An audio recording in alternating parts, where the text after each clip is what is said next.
All right. So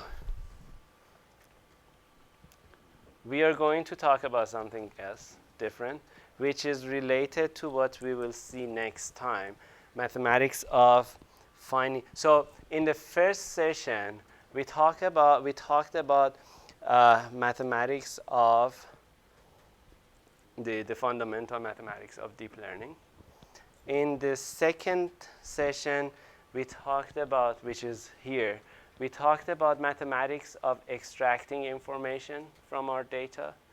And the third session is going to be on mathematics of finding a solution.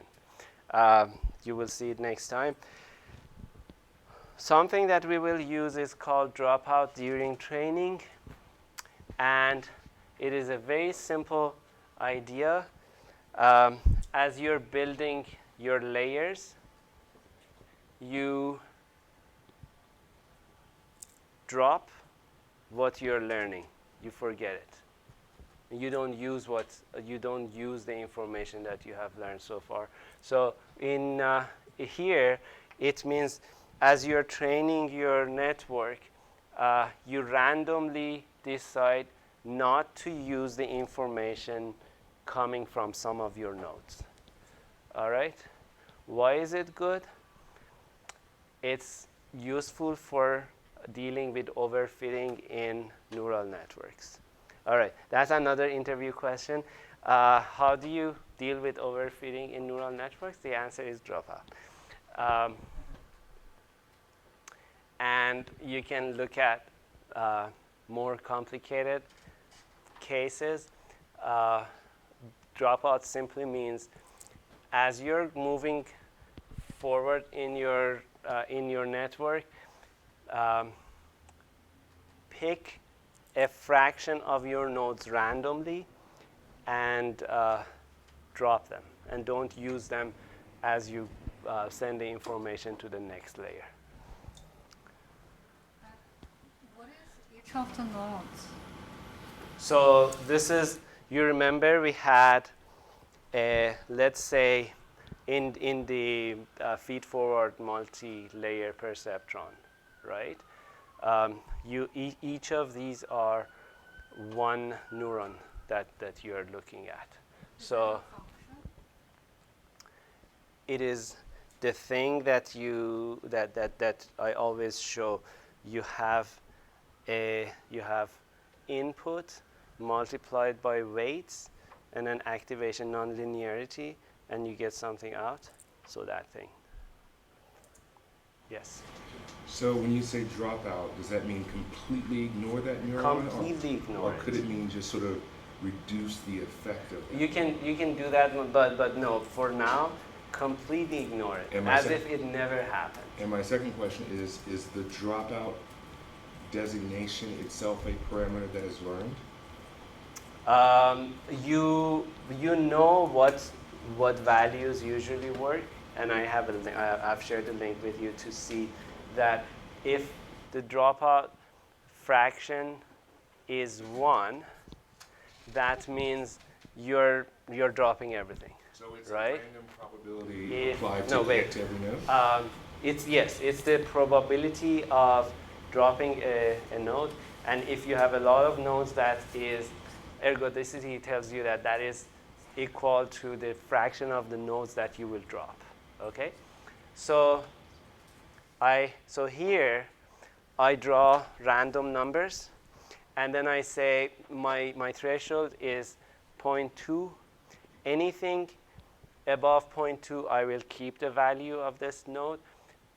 If it is less than my random number that I'm drawing, if it is less than 0.2, I'll ignore this. Last question. Do you do that again in each epoch? Every step. So I could have been alive last epoch. I'm dropped out. Yeah, exactly. So this is what happens. See, as we are learning, and in every round, some nodes are forgotten. Yes. Yeah, that's my question. All right. Actually, every sample, for example, if your images, every image that you train, you drop some.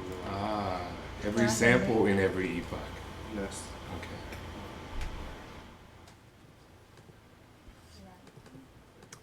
Why do we do that?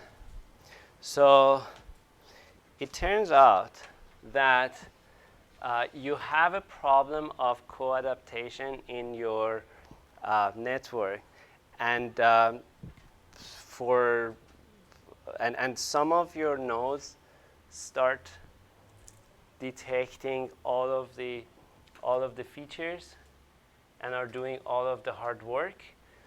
Some of your nodes are doing nothing. All right, and as a result, this is called the co-adaptation problem. Now, how do we deal with that? If we use L1, L2, if we use regularization, it doesn't help with this because we are trying to fix things at the end, right? When we drop these randomly, at some point, these lazy guys, they see that the hardworking people are not around, so they have to do their own job themselves. And they have to start learning.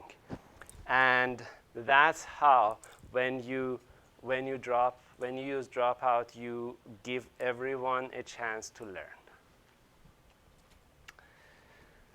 All right, yeah, so that they do not rely on their friends. And where did it come from? If you read the paper, there's a very nice section about motivation. This is a 2013 paper, I believe. And they say that we learned it from biology, from evolutionary biology, where in every generation, the genes are passed on to the next generation. Now you have two scenarios. One is if you only keep the fit and only pass on the good genes to the next generation. That means kill all the weak genes, and you can think about it in the society. Okay, only keep the fittest, and let them reproduce, and wait long enough so you will have a community which is made of Supermans and Superwomen, right? They looked at it and they saw that no, actually, if you try to give everyone a chance, and if you let the genes mix, you have a much better chance of survival. This is what I understood from biology, and that's basically, which interestingly, if you're working in a team, that tells you the usual thing, that you give a lot of hard work to your best people, and people who are a bit weaker, you give them less, and you try to separate them and build A teams, and this is suboptimal. Distribute the work and build teams that can work, that can take that kind of risk, and let everyone take responsibility. In the long run, which usually you don't have that chance in corporations because everything falls apart within 2 years. But let's say you can do that experiment. If you do it this way, in a few years, you will have a much better team where everyone will be performing much better than building an A team from start. All right, so how do we do it in PyTorch? It's very easy. Again, this is not in the collab. You can copy it and experiment with it yourself. This is again in pytorch.nn, nn.dropout, and you give it the probability. So this value of the probability is the probability to not use to drop a node. And this means that I'm going to discard half of my nodes in every go. And then I have an input, which could be a layer. And then I do dropout of input. So let's say my Input is a two-dimensional image with intensities between -2 and 2. And with that, I get this. So these are all dropped, which you see is almost half of it. All right? This means forget about the value of the pixels. I don't even look at the value of the pixels. I just randomly throw away half of this. That's it. You know everything about dropouts now.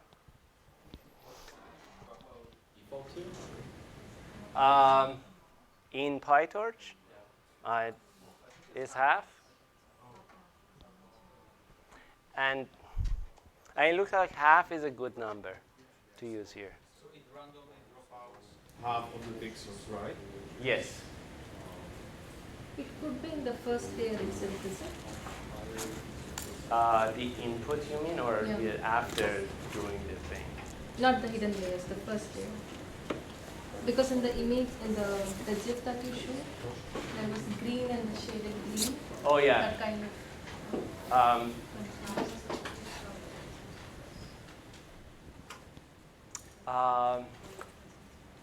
I haven't seen doing it into the input.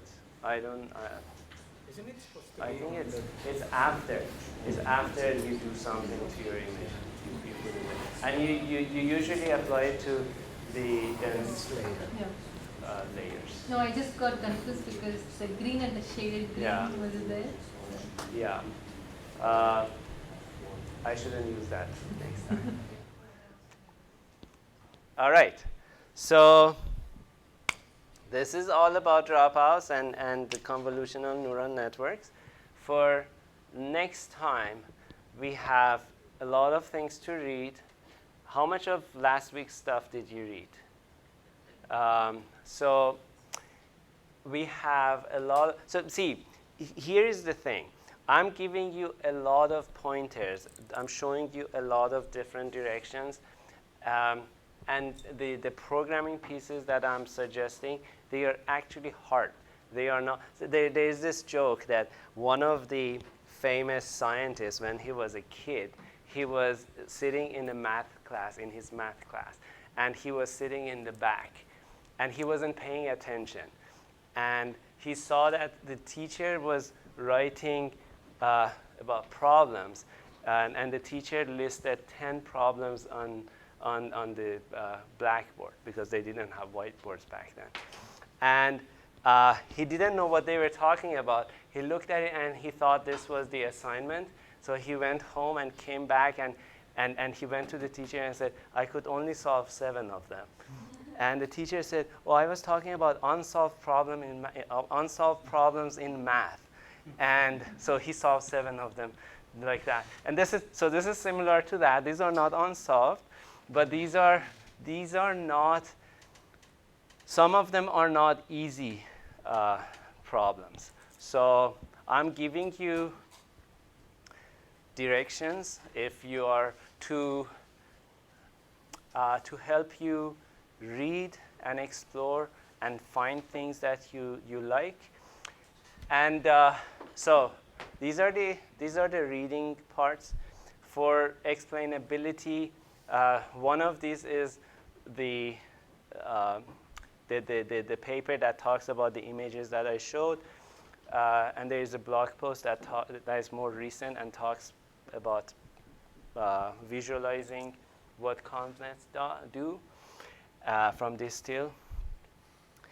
There is optional reading, as if these are not optional.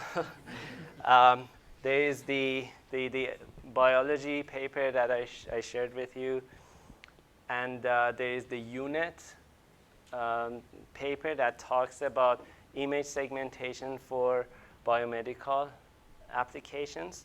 See, now you have many more biomedical application possibilities that you can go ahead and build, and these are solved problems. You can just redo it.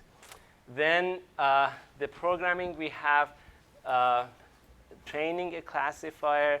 This is PyTorch beginner tutorial. It's easy. All of you should be able to easily follow this. And there is gated convness for neural NLP. It's hard. It's advanced. But it's interesting to see, usually, as I told you, for NLP, for text, because we have sentences and we have a direction of time of the text, usually we are better off if we use something that takes that into account. But this was last year research that came out and showed you can do things to convness to use them for NLP successfully. So if you're interested, read that and follow what they have done. If you want to do more, there is this huge opportunity here. Learn Fast AI. That's good for you. It's just it's an amazing library and a set of courses for deep learning. And read the part that they talk about image segmentation. Use their tool. It's pre-trained. Play with it. See how it works. And then if you want to do more, use the pixel annotation tool that I have linked here. And pick images that you're interested in yourself. Annotate them to segment them, and then train your convolutional neural network using Fast AI tools on your data to build something that that can find and segment tumors in MRI images for you.